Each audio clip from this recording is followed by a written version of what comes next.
Spike life. Are you a pro spike player that can't stop winning?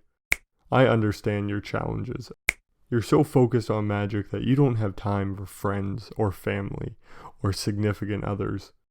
But eventually, you run out of steam. You need a fun deck, not a net deck. You need a deck that can still win but bring you joy, and I have a deck for you. Spike life. Spike life is a perfect combination of competitiveness and winning the game. And the best part is you're not even using blue. So the only thing blue on your side of the battlefield is your balls. What are you waiting for? Use Spike life.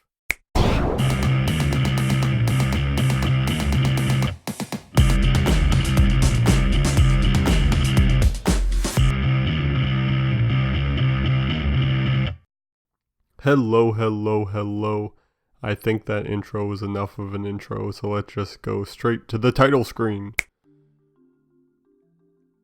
So as you know, I like to keep my modern budget decks under $100, and this one does that, coming in at a miraculous $99.95 on TCG Player. So eat your hearts out with that 5 cents, guys. But this is a fun deck that centers around the Spike Feeder Sunbond combo or the Spike Feeder Archangel of Thune combo, both of which I'll go over here briefly, but you can see a more in-depth explanation of these combos in this video popping up on your screen right here.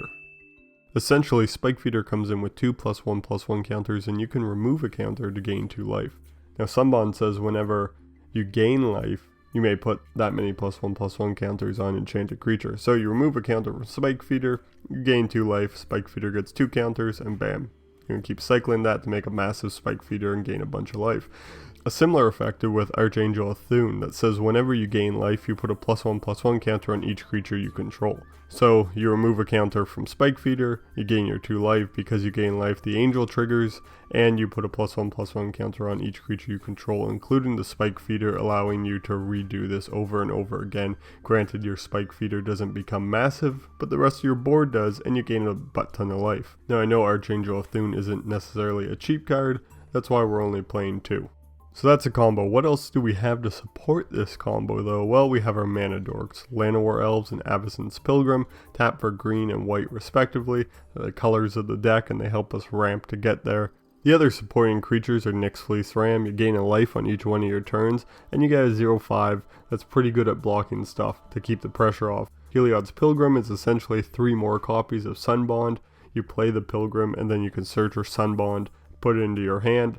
And Chalet is a nice 3/4 flyer that gives you, planeswalkers, and other creatures you control hexproof. And if the board starts to stall out a little bit, you can pay 4 and 2 green to put a counter on each of your creatures, meaning that we can build up a nice fat army of Rams and Pilgrims. Sunbond isn't the only enchantment we're running. We're also running Canopy Cover, an overlooked aura that gives enchanted creature hexproof, and that can only be blocked by flyers and creatures with reach. So it gives you protection and evasion. That's a pretty fucking good card. Especially if you throw that on Chalet, your whole board is now untargetable. Ghostly Prison is a nice way to stop the bleeding. If they have an aggressive deck, you play it and bam. They need to pay 2 for each creature that attacks you. That plus the life gain you'll be getting, it's hard for them to do some damage. And finally we're playing some Rancors. Very simple aura that gives our creature +2/+0 and trample, but we're mostly playing it for when we have that big fat Spike Feeder, we can throw it on that sucker and bam, we're trampling through for damage. In order to search for our combo pieces, we're running Commune with the Gods. We look at the top 5 cards of our library and we get to take an enchantment or a creature from them, so we can grab Spike Feeder, we can grab our Angel, we can grab Sunbond. If we're in a squeeze, we can grab Ghostly Prison. Very versatile in this deck. Lead the Stampede is similar. We get to look at the top 5 cards of our library and take any amount of creatures from it and put it into our hand. So we can get our combo off that essentially. Or Spike Feeder and a Pilgrim to look for the Sunbond to start our combo. Eldritch Evolution and basically 2 more copies of all the creatures in our deck.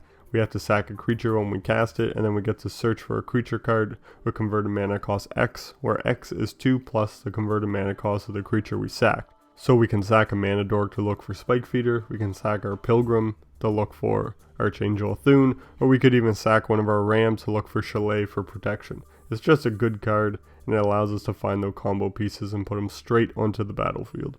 Finally, we're running an Aetherflux Reservoir, only the one, and it's kind of the joke card in the deck. If we get it on the field and then we combo off, we can pay the 50 life and then deal 50 damage to a player. It's kind of funny, and I just wanted to throw it in. Onto our lands, we're running 2 Sunpetal Grove and 2 Fortified Village to help with some mana fixing. We're also running 2 Rogue's Passage, because if we have a big board or a big spike feeder, we can pay 4 mana and let one of our big ass creatures through. Round that out with 9 forests and 6 lands for a total of 21 lands, and that's the deck. Moving on to the sideboard, it's all pretty standard stuff. We have 2 Damping Spheres for Tron and Storm decks, 2 Nature Claim to deal with artifacts and enchantments, a Resurrection if we run into a removal heavy deck. We can bring one of our combo pieces straight from the graveyard back to the battlefield. Serpapod is a nice 4/3 body that prevents our combo creatures from being countered. And then we also have 3 Condemned to deal with attacking creatures, 2 Remorseful Cleric, it's a nice 2/1 flyer body with Graveyard Hate built in, and 3 Slaughter the Strong for removal, with spirits being a newer deck in the format, and the fact that they can give all spirits indestructible. Sacrifice and exile effects are much more powerful than basic board wipes. Now if you have the money, I would upgrade all 3 of the cards with cards that are strictly better. Path to Exile for removal, Rest in Peace for Graveyard Hate, and Settle the Wreckage for mass exile. They're just better cards in general that I couldn't fit in because of the budget. And that's it, but if you have the money, another card that fits really well in this deck is Kitchen Finks.